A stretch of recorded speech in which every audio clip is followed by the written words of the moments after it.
Hello and welcome to another episode of Die of a Gold Coin Dealer. This is the semi-sporadic, non-existent vlog that I've been doing for a very long time. It was meant to be every week. It's now turned into when I can be bothered, which I joke, but I know I need to do better on that front. So yeah, I'm going to talk about how the business has gone for the month. I'm going to talk about how the market is and delve into why that is. I think, yeah, let's get going. So this month has been an absolute train wreck. I think it's been the worst month, or it has been the worst month on record since I've started keeping records. There are reasons for that. Some of those reasons are down to me. Some of those reasons are completely out of my hands, uh, such as lag time. So, first 4 months, I did it. It's outstanding. So I penciled in 20 to 23,000 profit for a one-man band. That you can do more, but for a one-man band trading, you know, out of an office, that's not bad. That's a good turnover. That's a good profit for what I do. That that came in at 19.5 for the 4 months. Now I'm so long in the tooth that didn't even bother me. In the past, I would have absolutely crucified myself. I said, no, this isn't good enough. That's the standard. You've missed it. And I literally would have moved mountains to make sure I hit that target. These days, it's that isn't the case. My mindset has changed also. Like being ill, it does change you as a human being. There's only so much you can do. Like when I do too much now, or if I get too stressed, I physically feel it. It's kind of like my brain has rewired itself saying, no, you're doing too much. Whereas in the past, I just battle on and hit what I wanted to hit. Now, for this month, I haven't actually tallied the numbers. If I've made £1,000 this month, I think that might be where I'm at. Um, I've had more bills than planned, and I just haven't sold that much. And I got to day 6 of the month. So 6th of May, I'd made £600 profit. And for me, like I'm only aiming for £3,000 a month at the moment. So I've really kind of slowed down the business. One, for health reasons, I'm still finding out where I'm at as an individual. Um, and two, I've just got other priorities. Like I now run 30 to 35 kilometers a week. I look forward to my runs. I look forward to my solitude. It's a time where people don't really I don't deal with people, and that sounds like really like you hate on people, but I think you need it. I never really had that before. People, my phone would be going off constantly, and now it's like no, I'm not. I'm not talking to anyone on my run. That's it. That's me time. I used to have a cigar and do it, but I quit nicotine, and it's probably best that I don't do something that might give me cancer down the road. Hey, we've all got our crosses to bear. So why did this month fall flat? Well, I essentially have four big orders that fell through in a way. Three of them due to time, and one of them the deal fell apart. Now, the deal that fell apart um, that was between a friend of mine.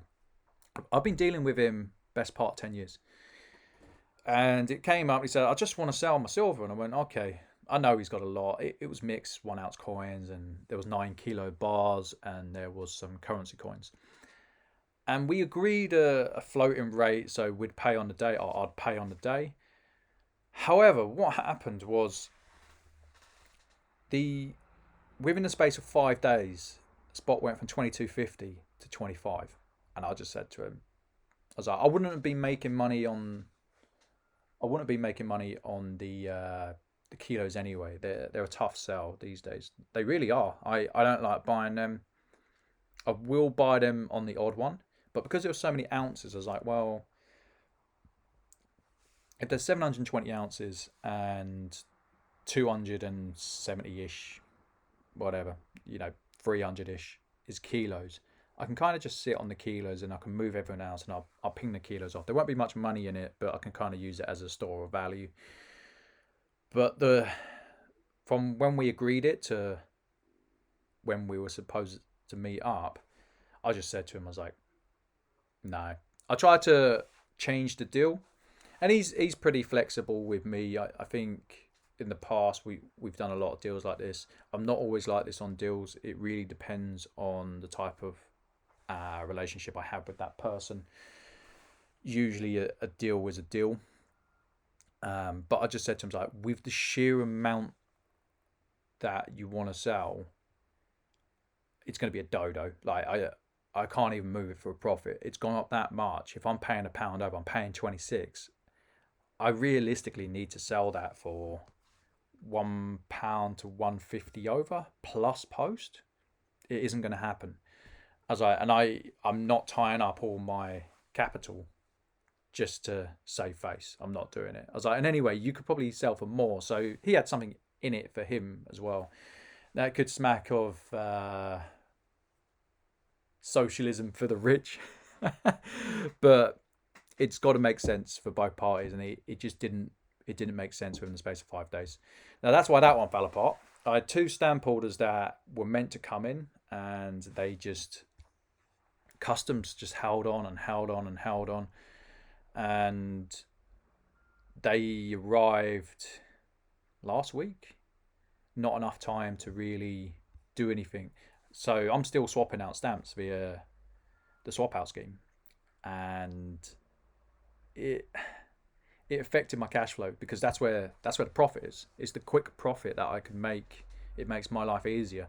Well, those stamps that just turned up today, last day of the month, realistically they should have been here 3-4 weeks ago. No, maybe 3 weeks ago. They just turned up today.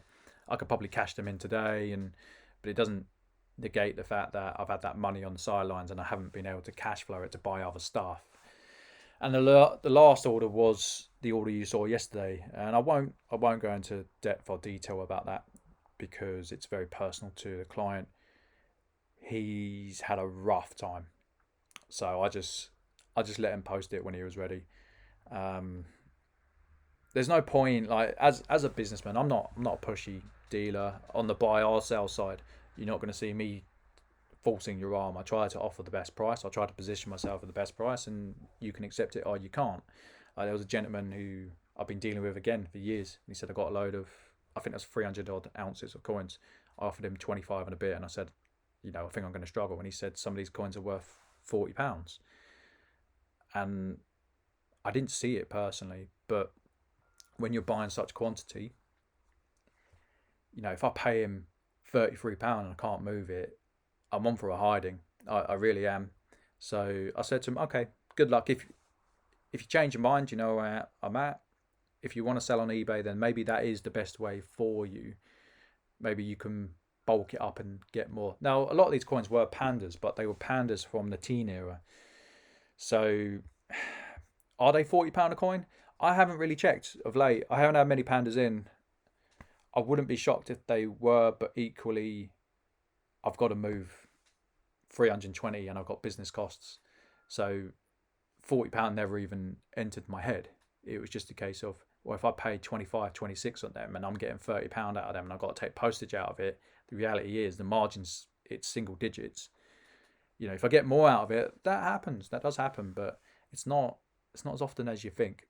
And with the market being as bad as it is, it's not a gamble I'm willing to take. Now, to go onto the market, where we're at the moment is it's gridlock. Like, I checked the other day, I saw no sovereigns for sale for like 4 or 5 days, and that's nuts. And you know what it is? It's dealers turn around. They're probably pinging them off to clients who will pay it, and no one's putting them on the groups because everyone wants it for peanuts. And I think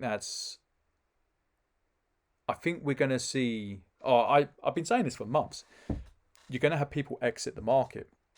I'm just sitting on my hands. I've got enough in cash flow. I just bulked up my overdraft. I've now got over £20,000 in overdraft. I've got credit line. It's not a problem. If I have 4 or 5 months like this month, and that won't be the case. I know it won't be the case because I know what's coming in over the next couple of months. I can rough it out, not make what I need to pay my bills, and still carry on trading. And I don't think there's many traders who can do that.